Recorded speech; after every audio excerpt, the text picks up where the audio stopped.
Operation সিঁদুরের পর পাকিস্তান হয়তো আমরা ভেবেছিলাম যে তারা হয়তো শিক্ষা পেয়েছে, তারা এবার চুপচাপ বসে থাকবে, কিন্তু তারা নয়।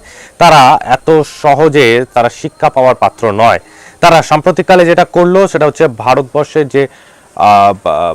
যারা অ্যাম্বাসাডাররা এতে ছিলেন, পাকিস্তানে ছিলেন, তাদের তো প্রথমে অপারেশন সিঁদুর চলাকালীনই খবরের কাগজ সাপ্লাই দেওয়া বন্ধ করে দিয়েছিলেন। এখন সাম্প্রতিককালে যে অভিযোগটা উঠে আসছে যে তারা নাকি রান্নার গ্যাস থেকে শুরু করে পানীয় জল সেটা অবধি তাদেরকে বন্ধ করে দিয়েছেন। অর্থাৎ তারা ভাবছেন যে এটার ফলে ভারতীয় অ্যাম্বাসাডাররা বোধহয় চাপে পড়ে যাবেন। আসলে আপনাদের বলে রাখি যে ভারতীয় অ্যাম্বাসাডারদের কিছুই হবে না। যদি এই পরিস্থিতি যদি কন্টিনিউ চলতে থাকে তাহলে কিন্তু যেটা হবে, ভারতবর্ষ থেকে যে অ্যাম্বাসাডাররা পাকিস্তানে আছেন তাদেরকে কিন্তু ডেকে নেবেন এবং ভারতে ডেকে নেবেন, এবং পাকিস্তানে যে অ্যাম্বাসাডাররা ভারতে আছে তাদেরকে পাকিস্তানে পাঠিয়ে দেবেন। তো তার ফলে কি হবে? কিচ্ছু যাবে আসবে না, কারণ এখনই অলরেডি ভারতের সাথে পাকিস্তানের প্রায় কোনো লেনদেন নেই। তো সুতরাং এখন যদি কোনো অ্যাম্বাসাডাররাও যদি চলে আসে ভারতের মাটিতে, যারা এখন পাকিস্তানে আছে, তো সুতরাং কিছুই যাবে আসবে না। আখেরে আরও চাপে পড়বে কিন্তু পাকিস্তান। তার কারণ এখন অবধি কোনো রকম কূটনৈতিক কোনো আলোচনা করতে গেলে এখন তারা সরাসরি ভারতীয় অ্যাম্বাসাডারদের মাধ্যমে ভারতের বর্ষের প্রধানমন্ত্রী বা বিদেশমন্ত্রীকে তারা রিচ করতে পারে কোনো কথা পৌঁছাতে গেলে। কিন্তু যদি অ্যাম্বাসাডারদেরই ডেকে নেওয়া হয় তাহলে কিন্তু এরপরে আর কোনো মিডলম্যান থাকবে না যে সমঝোতা করানোর ফলে। কারণ আপনারা জানেন যে অপারেশন সিঁদুর আগেই পেহেলগাঁও হত্যাকাণ্ড যখন হলো তার ঠিক পরেই যেটা করেছিল ভারতবর্ষ থেকে আগে কিন্তু সিন্ধু জলবন্টন চুক্তিটা স্থগিত করে দিয়েছিল, যেটা 1960 সালে এই চুক্তিটা ভারতবর্ষ এবং পাকিস্তানের মধ্যে হয়েছিল প্রায় দীর্ঘ 9 বছর আলোচনা চলার পর। এই চুক্তি সই করার জন্য সেই তৎকালীন আমাদের প্রধানমন্ত্রী জওহরলাল নেহরু তিনি কিন্তু পাকিস্তানে চলে গেছিলেন, গিয়ে এই চুক্তি স্বাক্ষরিত করেছিলেন।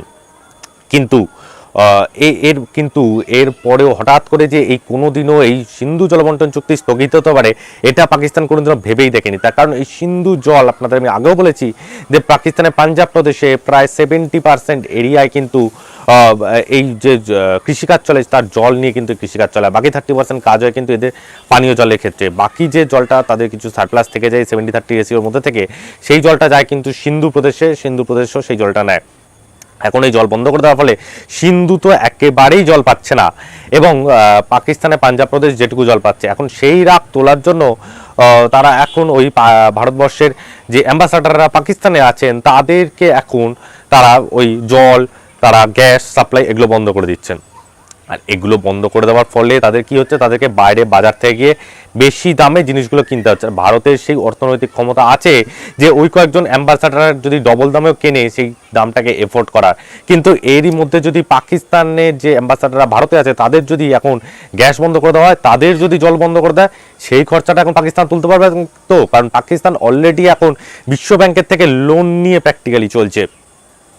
এরকম পরিস্থিতিতে পাকিস্তান যত আরও এই সমস্ত প্ল্যানগুলো নেবে তাতে কিন্তু চাপ আখেরে ঘুরে ফিরে সেই পাকিস্তানের ওপরেই যাবে। কারণ জানেন আপনারা সাম্প্রতিককালে আমেরিকা কিন্তু এরকমই চাপ মারতে গিয়ে আমেরিকা নিজের চালে নিজেই বিধ্বস্ত হয়েছে। আপনাদের আমি গতকালই বলেছিলাম যে আমেরিকা যে 50% যে ট্যাক্স ভারতের ক্ষেত্রে লাগিয়েছে সেই ঘুরে ফিরে সেই ট্যাক্সের দাম কিন্তু দিতে হচ্ছে এখন আমেরিকার নাগরিকদেরই। অর্থাৎ আজকে ধরুন যদি কলাটা যদি তারা 100 টাকায় কিনতো ভারতবর্ষ থেকে, সেই কলাটা কিন্তু তারা এখন 150 টাকায় কিনতে হচ্ছে আমেরিকান নাগরিকদেরই, কারণ তাদের মাটিতে কিন্তু কলা উৎপাদন সম্ভব নয়। এরপরে পরবর্তীকালে আমি বলেছি ওষুধ, 47% মানুষ আমেরিকার টোটাল যদি 100 মানুষ ওষুধ ব্যবহার করে তার মধ্যে 47% মানুষ ওষুধ ব্যবহার করে কিন্তু ভারত থেকে তৈরি করা ওষুধ। সেই এখন যদি ওষুধ ভারতবর্ষ থেকে যদি না যায় তো তাহলে তারা এখন দাম বেশি দিয়ে করবে, 6 গুণ দাম বেশি দিয়ে তারা সেই ওষুধ বানাতে পারবে না তারা। সুতরাং ওই 50% ট্যাক্স বেশি দিয়ে আমেরিকার আম পাবলিকরাই নেবে। তো সুতরাং যে দিক থেকে যাই ঘটুক না কেন, ভারতবর্ষ এমন একটি কূটনৈতিক স্ট্র্যাটেজির দিক থেকে নরেন্দ্র মোদী গেঁথে রেখেছে যার ফলে পদে পদে কিন্তু চাপে পড়ছে পাকিস্তান ভারতের চালে, এবং তাদের অলরেডি পাকিস্তানের ভেতর এখন যেভাবে বিধ্বস্ত হয়ে উঠছে, কয়েকদিনের মধ্যে আমি আপনাদেরকে নিয়ে আসবো যে বালুচিস্তানে কিভাবে একের পর এক তারা অপারেশন লঞ্চ করছে, এবং সেগুলো এক একটা সাকসেসফুলি অপারেশন লঞ্চ হচ্ছে পাকিস্তানের ভেতরে। সুতরাং ভারতবর্ষের এখন স্ট্র্যাটেজি এখন একটা অন্য লেভেলে চলছে, যেটা গোটা বিশ্ববাসীকে মাত দিতে চলেছে।